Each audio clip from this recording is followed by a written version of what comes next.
Hello and welcome back to the Puncher's Chance podcast. In today's episode, we're having a look back at Christian Mbilli and as well at Denzel Bentley's fight here in the UK. We're going to be previewing next weekend's fight, which is a bit of a quiet one with only Floyd Mayweather fighting. So we're going to be talking about just kind of boxing in general, a few different talking points, but nothing in particular this week. It's a nice quiet week for once in probably for the first time this year. Really, we've had a nice quiet week. And I'm glad that we had obviously Christian and Billy fighting on that top rank show out in the States because I know Harry, you've made your claim that you thought Vianello was going to get the knockout and put a bet on that. Did you put a bet on that, and should you have? Listen, if I did put a bet on it, I think I would have a bit of money. But no, I'm not a betting man. But what a performance by him! I told you, didn't I? I thought Vianello, he is definitely that sort of heavyweight now that deserves to be pushed. And I talked about it last week. That fight against Efe Ajagba that he had in his last fight, I honestly thought he won that. He lost it by two judges scoring it 2 rounds more that for Ajagba. But yeah, that eye for Makhmudov was really bad, and I was quite shocked how long it lasted. I honestly thought that maybe after round 5, the doctor might have pulled him out, but you got to give him props. He's definitely a warrior. But yeah, Vianello, what a performance! I did say, some of the predictions I make aren't very good sometimes, but yeah, this one came in clutch. It was just a shame that we didn't put it on the Boxing News app because I think if we did, I would have won last weekend's fights. But yeah, just like I said, what a performance by Vianello. And we talk about Ajit Kayabel after that performance against Makhmudov. Look where that's put him now. He's potentially on the verge of fighting Joseph Parker. This win for Vianello, I wouldn't mind seeing him in against the likes of, I don't know, Moses Atauma. That's a really good test for him there. But yeah, I'm just happy that my prediction came in. Gutted I didn't bet on it, but yeah, just very happy. Yeah, you got it pretty spot on, to be fair to you. And like you said, it's a chance for someone like Vianello to climb the rankings, the same as Carbayel done when he beat Makhmudov.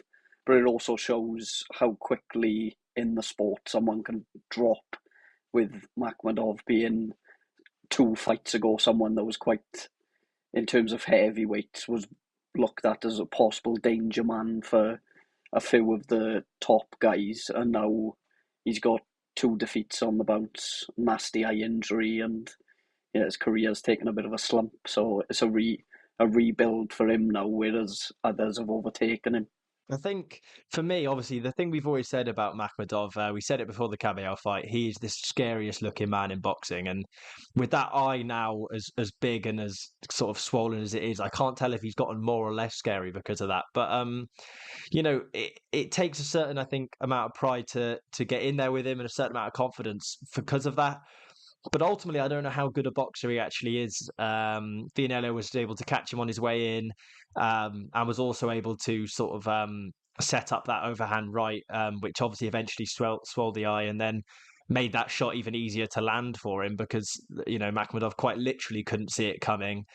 And like you say, Harry, at the end of the sort of fifth and sixth, I think Stitch Duran did a video on it I was watching, and he said that definitely at the end of the sixth he would have ended that fight. And obviously he's not a ringside doctor; he's a cut man, but he does know what he's talking about. And he was never going to win that fight, And I think obviously we'll get onto that, and maybe we'll push onto that now. That main event as well, Christian Mbilli versus Derevyanchenko. I think that's one as well where possibly we were looking at a fighter that had little to no chance of winning, that kept them in there for the full 10 rounds. I don't know if you've had a chance to catch up on it yet, Ben, but it was a brave performance for Derevyanchenko, but do you think maybe it should have been stopped, and how impressive was Billy?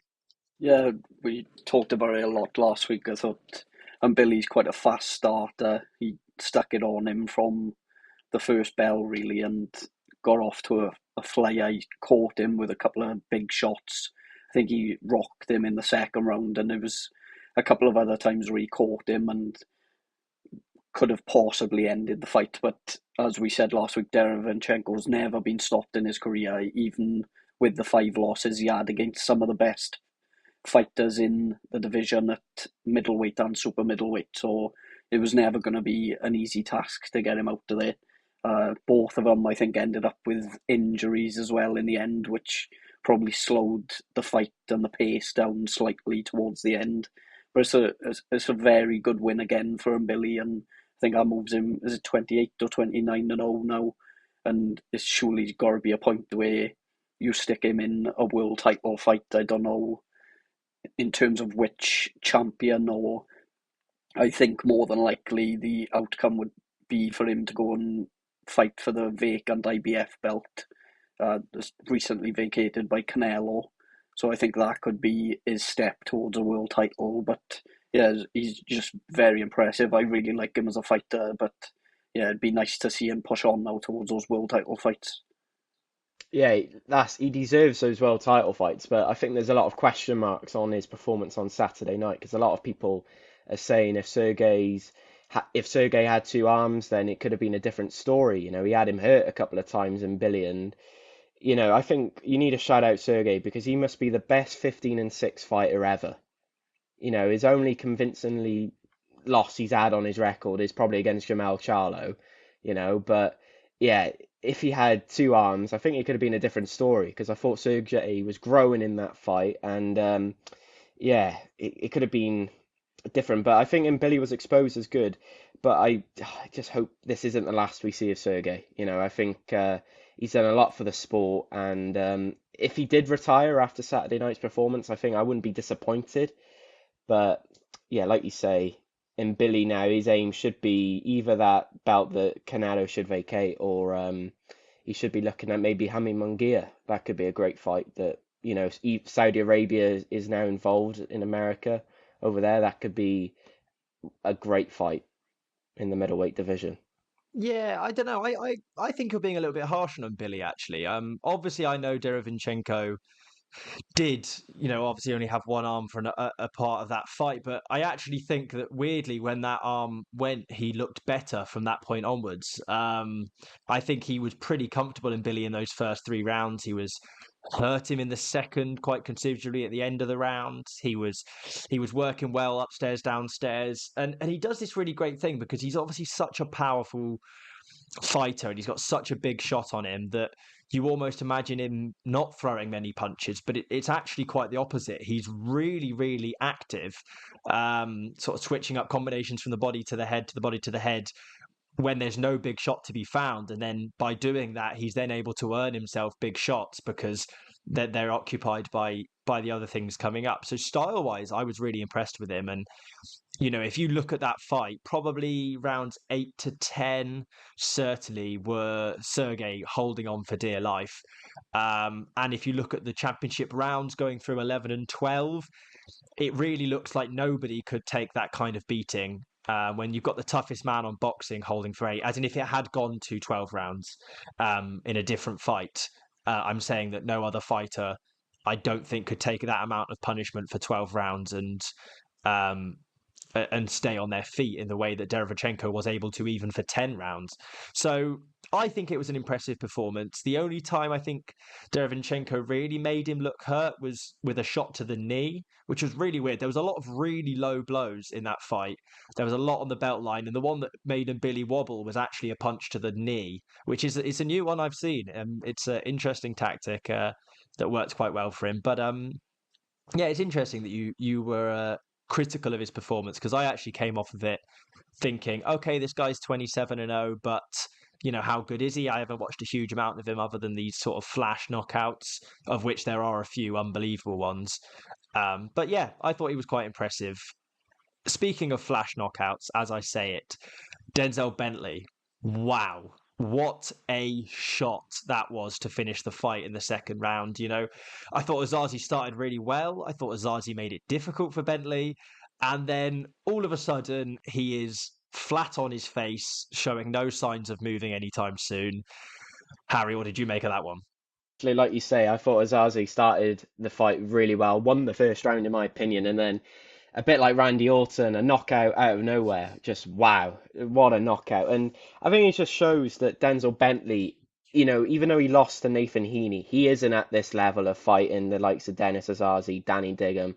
He's at that world level, top of British level, pushing world level. And yeah, he deserves big fights because when you look at when he's dropped back down, Marcus Morrison, it took him only 4 rounds to finish him.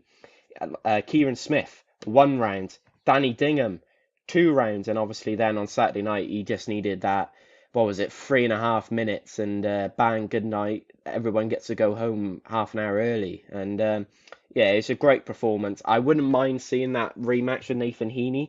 I think that's definitely one that he could go for. And potentially as well, he could be calling out now the likes of Felix Cash. You know, Felix Cash obviously coming off that loss to Tyler Denny a couple of weeks ago. That could be a great fight. But I believe he was calling for Hamza Shiraz, and yeah, that's a great fight. But I don't think Frank would do that. Two Queensbury boys against each other unless it was for a world title. But I wouldn't be against it. It's a great fight. But yeah, it's just nice to see that Denzel Bentley is back to his normal self now, and he's getting those big statement wins. And Saturday night was definitely a statement win for him. Yeah, like you said, it's not often really you see a Queensbury show that finishes early. I think by the time I got home from Llanelli on Saturday night, the fight was already over. But it was a really good knockout, a lovely shot, uppercut to finish it. Osaze was out on his feet before he'd even hit the floor by the looks of it, and he took a bit of a nasty bump. But yeah, that's the second fight in a row now for Bentley with a second round knockout, and his career has sort of like fallen upwards after that Heaney defeat. He's like, I think it just sort of ignited that spark back in him, because he definitely, on as good as Heaney was that night, he definitely didn't show how good he was as a fighter, because he was the massive like overdog really in that fight. Heaney was coming in as the underdog and pulled off the upset. Like, I'm sure when we were covering it, we all went for Bentley, and yeah, so it's good to see him show his quality. But there's plenty of fights out there now. I know I always like to look at potential future fights, and one I looked at was Kieran Conway, who was ranked number 5 in Britain, with Bentley ranked number 7. And an interesting fact is that Conway actually lost to Osaze in 2019 as well. So there's a bit of a story you can make there, and it's a chance again then for Bentley to build himself up those British rankings. And I'm sure if he can win a fight like that, he'd also be keeping his eye on what happens with Hamza Shiraz and Tyler Denny at the end of the month as well. I think that's the thing that strikes me more is I do think I do rate Bentley as a fighter. I think he's a good fighter, and obviously with knockouts like this, he's a brilliant one to watch. But my God, have we got a stacked middleweight division in this country? You know, some of those names you've already mentioned: Tyler Denny, Hamza Shiraz, Nathan Heaney, obviously Brad Pauls beating Nathan Heaney, Chris Eubank Jr. now back in fights and possibly campaigning at super middle based off some of the people he's called out. But we'll see what his career looks like. But ultimately, that is an unbelievably stacked middleweight division. And when you've got a fighter like Denzel Bentley, who going into that fight was almost, you know, one of the bottom end of the top 10 in Britain, which is, you know, mental because he's such a good fighter. But, you know, that's the division he's in, and you can only fight the division you're in. And yeah, like you boys have kind of said, I think I'm happy for him, because not only was it a phenomenal knockout, I mean, like you say, the way how slowly Osaze went down, it was like watching a building collapse when it just kind of slowly moves. And like I think he was already out before he hit the canvas. But yeah, what a fight, what a night, what a performance. But what a night, what a performance. Victoria Perkins versus Ashley Johnson. We were down in Llanelli for the first ever female Welsh title fight. And if you've been around the channel a while, we've banged on about this event for a while, and we said the word history maybe 1,000 times if we're going on the low end. But that's what it was. It was a moment of boxing history that we were present for, and we were part of the media for. And what a performance it was from Victoria. We've said it on videos that are going to be coming out soon. We interviewed her, and she agreed it was the performance of her career. But Ben, to say it one more time and on the podcast for these listeners, you know, how good was Victoria's performance against Ashley? Well, we just have to jump back to the three of us predicting the fight beforehand. We got a video hopefully coming out at the end of the week where we discuss it, but we were sat ringside and just saying how wrong we got it. And yeah, fair play to Victoria. we were speaking to Victoria before, and obviously Tony Borg, who trains her, and I was like quite taken back by how confident they were going into the fight. It was almost as if they like knew what was coming compared to everyone else. But yeah, it was really good performance. I thought she done exactly what she needed to, control the ring well, and yeah, as we've said, she's made history now. No one will be able to take that from her. You've got to give respect to both girls. They've both got in there and played their part. Ashley done well at points in the fight, but just didn't quite do enough to pick up enough rounds. I was in 97, 94 in the end, so it was only about a 3 round difference. But yeah, and Ashley will come again in the future, I'm sure, and probably have another shot at a Welsh title. But for Victoria now, it's the first title under her belt, and yeah, she's got some, from what we've viewed anyway, some big plans lined up for the future.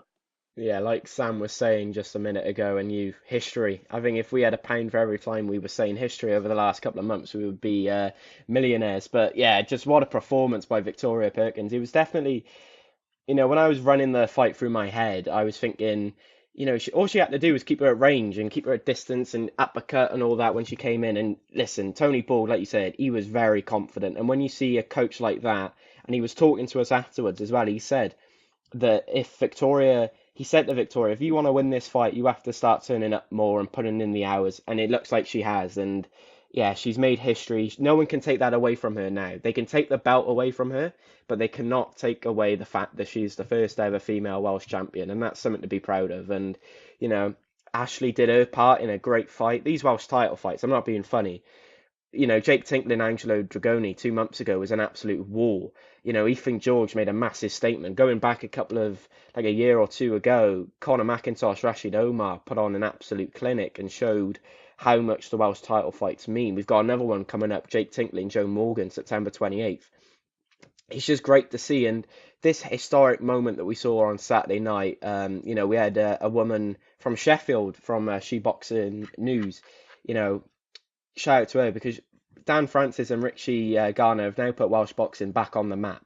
It just shows that people are willing to travel down to these fights. And just a massive thank you to them for allowing us to cover it. And, you boys have done a fantastic job building it up with that Talk the Talk. And hopefully we can start doing a lot more of those because they were quite fun. And just going off last couple of performances, Victoria Perkins against Kerry Orton and Lindsay Brzezinski, that's why I was basing it off. I just thought it might be the same Victoria that turned up to those two fights. That Victoria's been, put away in a cupboard, and she just came out, and she was just a different beast. And like I said, it just showed how much it meant to her to get that Welsh title under her belt. Yeah, without a doubt. And you said it, there's so much content we made for that, and it is all still up in the channel. And I know that the fight has passed, but there's still some good content to check out. And even more so, while I'm on the topic, a bit of kind of halfway through the episode, shouting ourselves out. Joe Cordina, we got an interview with Joe Cordina confirming he might be fighting a certain Shakur Stevenson. That looks like that's going to be happening. And a brilliant interview with a Welsh boxer or making his pro debut, JD Cuervo, originally from Colombia.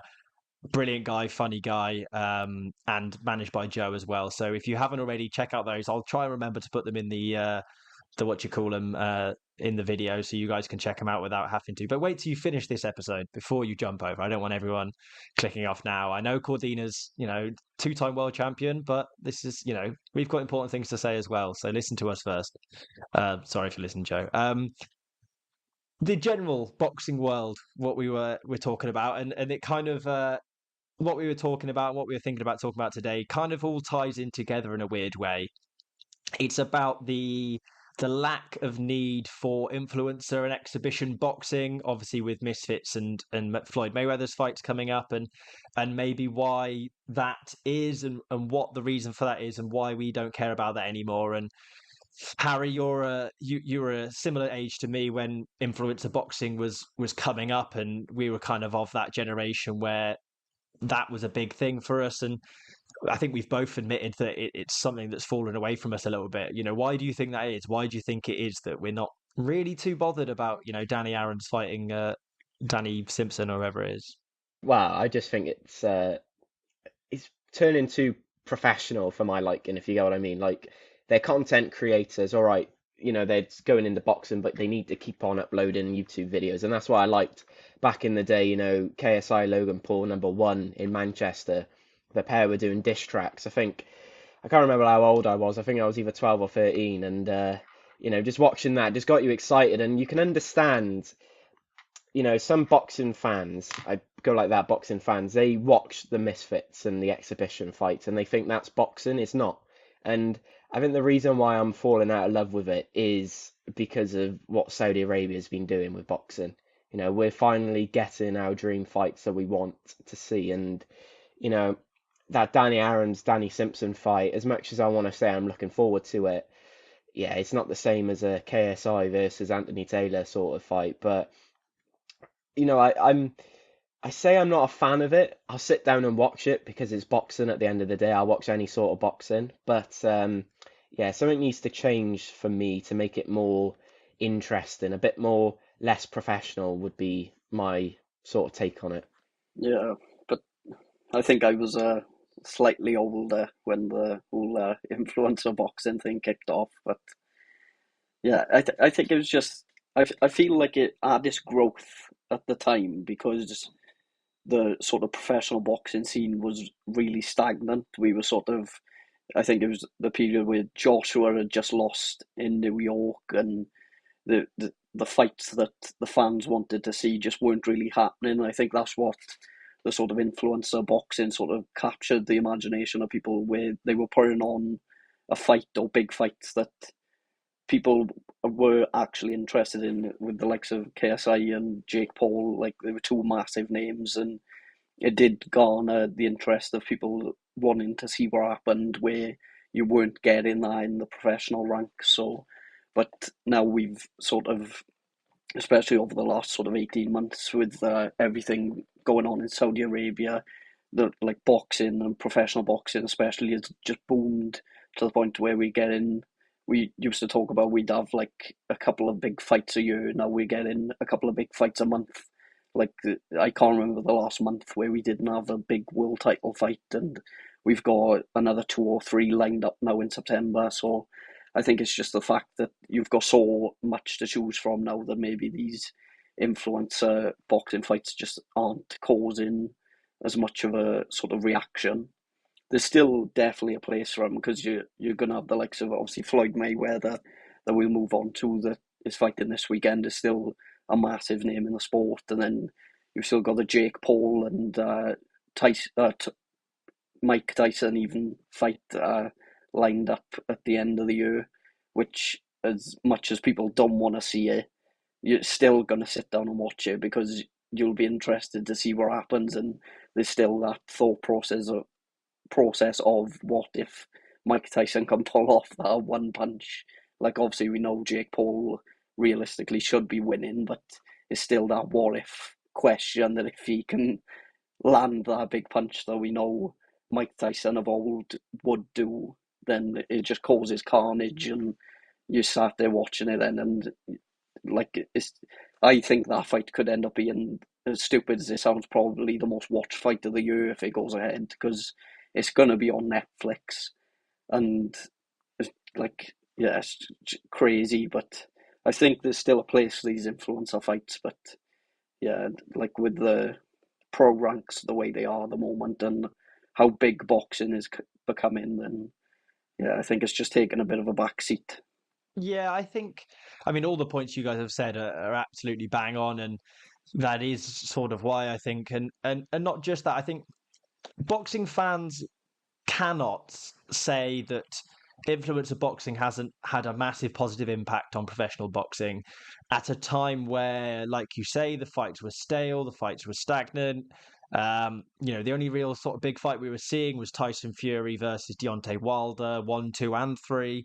And that sort of came to be that maybe that Deontay Wilder wasn't at the level maybe we thought he was at, or maybe just the miles from that fight had taken it off of him. But that was what there was, and it's brought a huge amount of eyes onto the sport, that no doubt there'll be people listening to this podcast now that wouldn't be interested in boxing if it hadn't been for, Joe Weller versus Theo Baker in a gym with True Geordie commentating on it however many years ago, when Harry was celebrating his 8th birthday, whatever it was. But the point we can say is that we've moved past that now, and boxing is in a good place.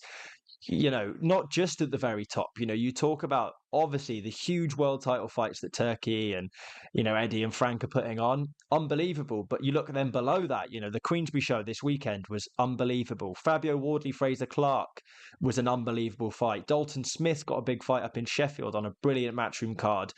Johnny Fisher and the Copper Bosch, there were so many great events. And even all the way down to, the very bottom, the small hall shows. We've just been at a phenomenal small hall show, top tier, now on DAZN up in over in Essex in Brentwood, a phenomenal show. GBM Sports, we haven't had a chance to get up to one of them as ourselves, but now on DAZN themselves, and I'm sure a brilliant show. So we're really seeing all over the sport the trickle down from the top to the bottom, a real sort of excitement around it, which, like you say, creates a lack of need for watching, two people who picked up gloves for the first time 5 months ago and have a fight with each other.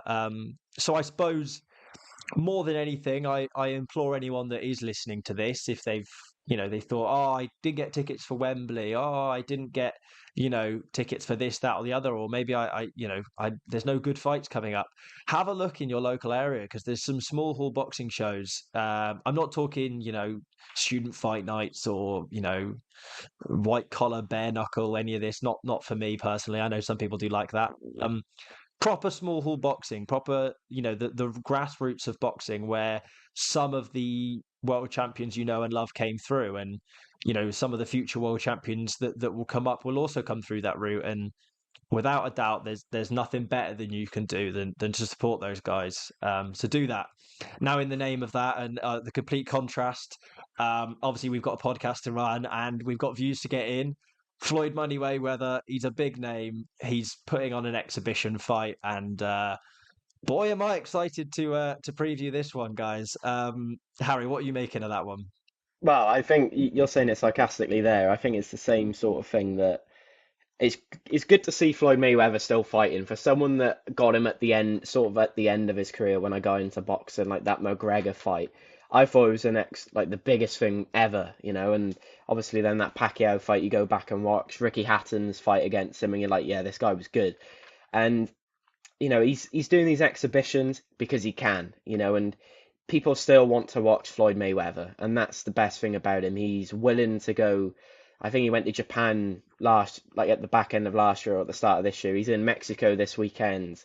In the last fight against John Gotti, the third had a great ending to it. I thought it was much better, watching everyone get in the ring and having a scrap than actually watching the fight. But yeah, it's definitely the sort of fight where you say that you're like, yeah, I'm looking forward to it, but you're still going to watch it because it's Floyd Money Mayweather. And whenever he's fighting, everyone watches, don't he? Yeah. To be fair, I'm sure at this point Mayweather's probably had as many of these exhibition fights as he has actual professional fights. There's I think I've lost count of how many exhibition fights he's had at this point. He's even fought the likes of Jake Paul and Deji as well and stuff. It's just, but yeah, it's like I said before with the other exhibition fights, it's sort of a place for them, isn't it, really? And people do pay to watch them, and Mayweather makes a lot of money from his fight still, even now, and he's probably going to make a lot of money this weekend. He's still very, very skillful. He's one of the best technical fighters that we've ever seen, and it is good to see him lace up the gloves and show a bit of his skill, even in a contest that probably doesn't really put him in much danger.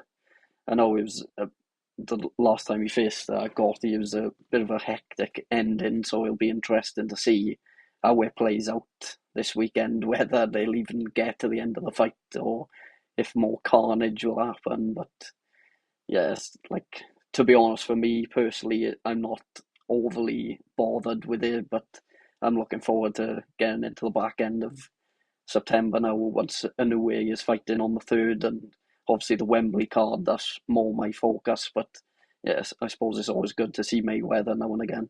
Yeah, I mean, the reason we're talking about this, and on another day, this would have been, Jack Catch Rodriguez Prograis that we'd be previewing, which is a phenomenal fight coming up. So I suppose, if we're going to be saying about the lack of quality boxing, we'll be the past ourselves will be, you know, fuming with us because we'll call this a quiet week when a Mayweather fight's on. But I think I was talking about this with Steve Talks Boxing over on his channel. So there's a slightly more in-depth version of it on there.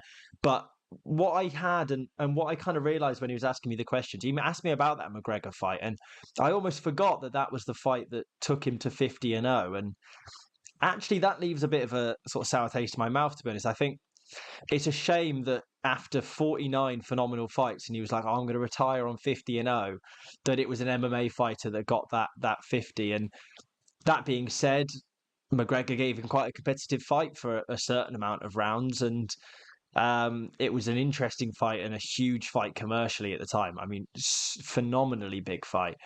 But I don't know about you boys. I don't know if you does that leave? Do you think that's a shame that he finished it on that? He couldn't have just, I don't know, beaten some bum who's actually a professional boxer, or would that have the same sort of, effect? I think it's a shame that he finished with that fight, but at the same time he finished 50-0, and to get the 50-0 and not lose a fight is very impressive in any weight category in boxing. But I think the thing that Mayweather's left in boxing, he's made staying unbeaten for prospects coming through and boxers now a must. And when people see a boxer lose their first fight, it's like everyone's saying, "Oh, that's it, it's over. They're not going to be the number one."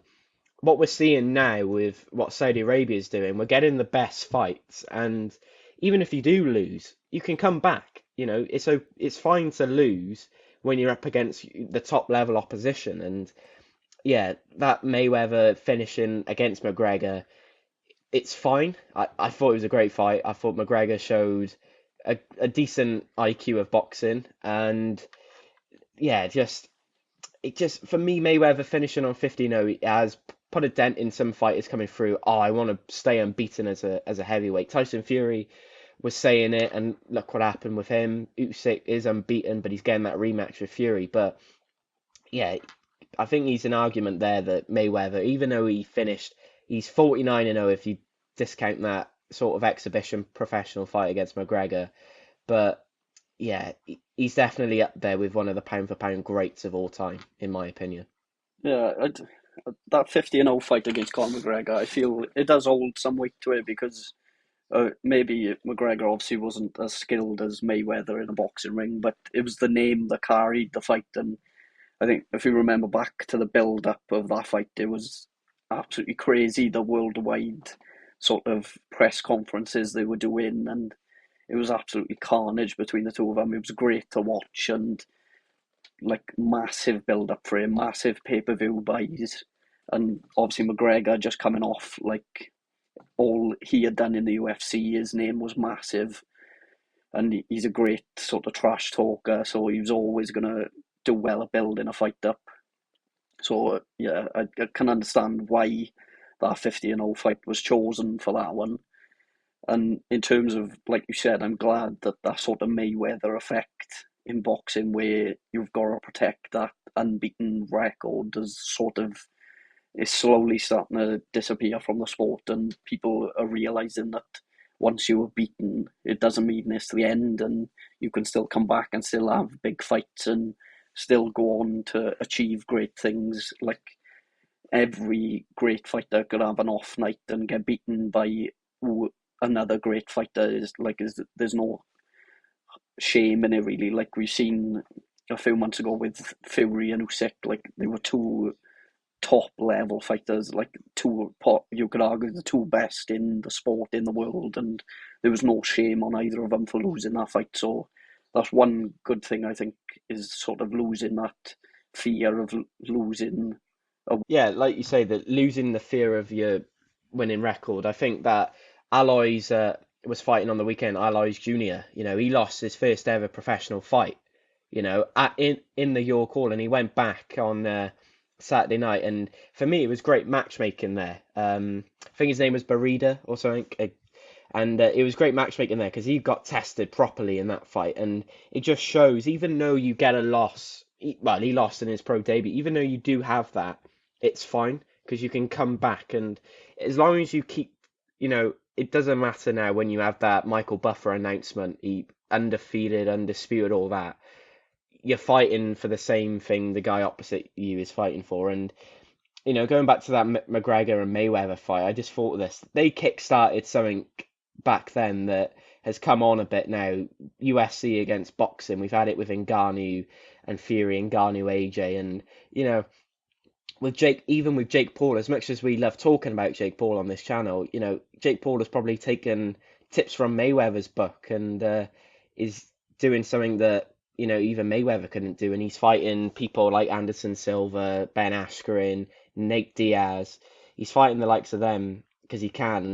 And as much as we don't believe this fight should be happening in November with Mike Tyson and Jake Paul, it's going to get bums on seats. People are going to tune in to watch it because it's just that feeling of, can he actually do it? Can Mike Tyson land that one shot that everyone who dislikes what Jake Paul is doing in the world is praying for?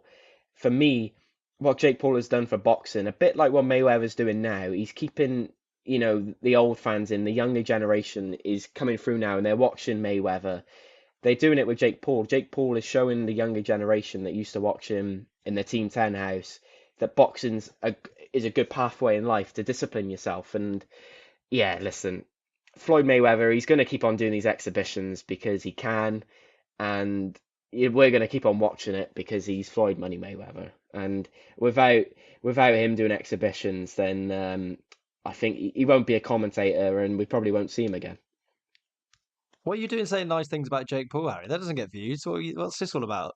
I thought we were. I know. Well, I've got those reels that I've looked at in the past with those comments that I've had, have really affected me in a bad way. And I thought, you know what, I'd be nice to Jake Paul for a change. And I mean, listen, I'm like every boxing fan. I would love to see nothing more than Mike Tyson knock out Jake Paul, but yeah, I don't think it's gonna happen. There's the clip. That's gonna get loads of views now. But yeah, I mean, if it does happen, I'll be so happy. But if it doesn't, you'd be like, yeah, well done, mate. You've beaten someone who's 30 years older than yourself. But it's good for boxing because Jake Paul's getting the younger generation involved.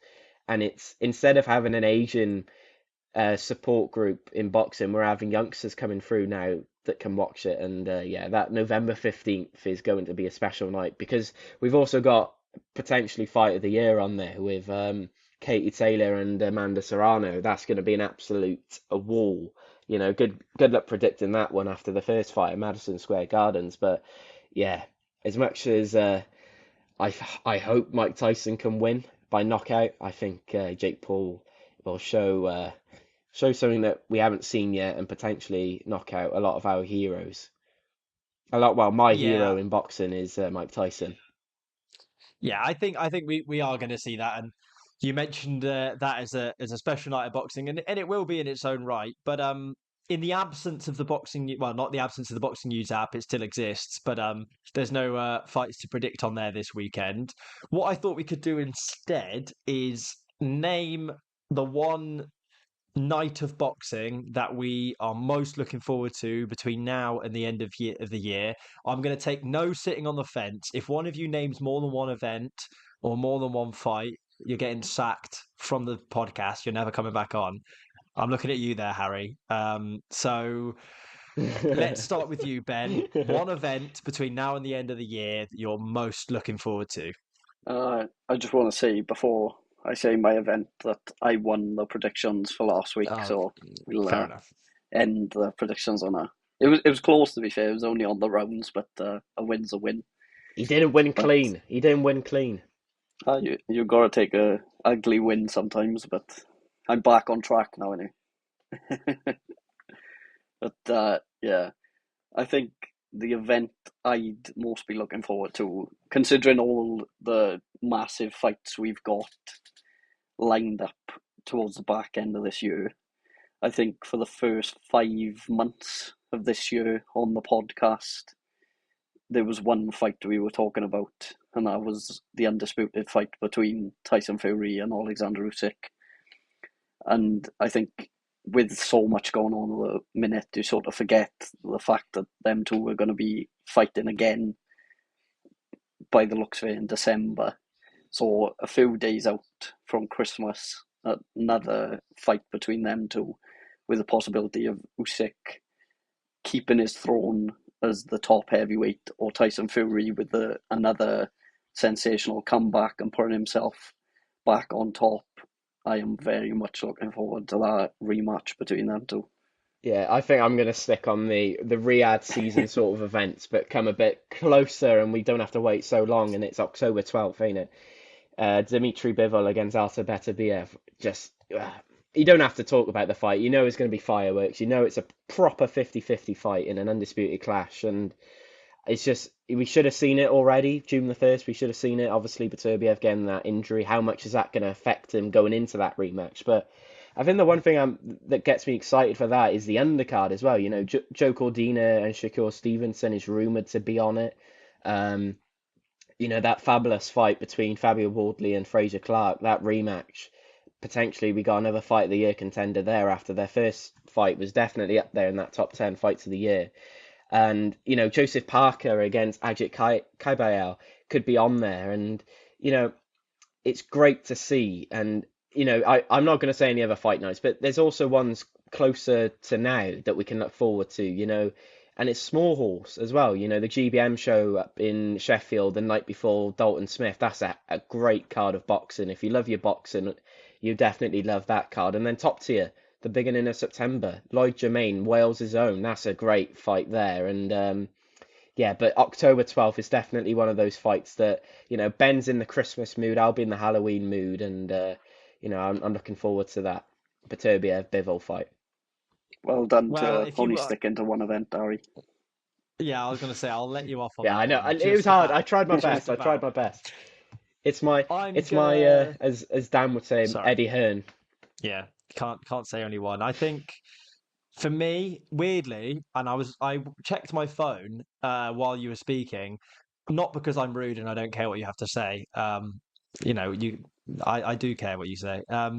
I think the fight for me I'm really looking forward to hasn't got a date yet, but I just looked on Sky Sports Boxing because I'd seen that Fraser Clark was due to appear on Sky Sports today. It has officially been announced that rematch is going to happen. And for me, that is the fight I'm looking forward to. It's the rematch of possibly what could end up being my fight of the year so far between those two. You know, it had absolutely everything. Fraser Clark was winning the fight. Fabio Wardley knocked him down and knocked him down again, and the blood. And it was just a phenomenal fight. So wherever, whenever, however that fight happens, I think that we're going to see a brilliant fight there, and because the fight card hasn't been announced yet, I suppose I can cheat a little bit and say that I hope that that is one that's going to take place in Saudi Arabia on a big show, possibly if it's got the right undercard. But if it's not, then I would like to actually see it back in this country. At the end of the day, it's a British title fight, you know, and taking a British title fight out to Saudi Arabia, it seems wrong. Do you know what I mean? It does seem wrong. We've seen a lot of sort of WBA intercontinentals and international belts fought over in Saudi Arabia between British fighters, but for me, I think very much I would like to see that ideally in the O2 or Wembley Arena or somewhere like that, a real sort of proper, you know, historic venue. Fingers crossed. Well, that pretty much wraps it up for another brilliant week on the podcast. Like I've already said before, check out all the content to do with the show from Wales, and keep your eyes peeled if you haven't already subscribed, because Ben's cooking up an absolute belter of a video for that one. So keep your eyes peeled for that one. Otherwise, as usual, follow us on Instagram or Twitter for different kinds of content to the ones you find on the YouTube. Or if you want to listen to just the audio version because, you know, you think we're ugly or whatever, then check out the full Spotify as well. And we'll catch you all next week for another episode. Punches chance.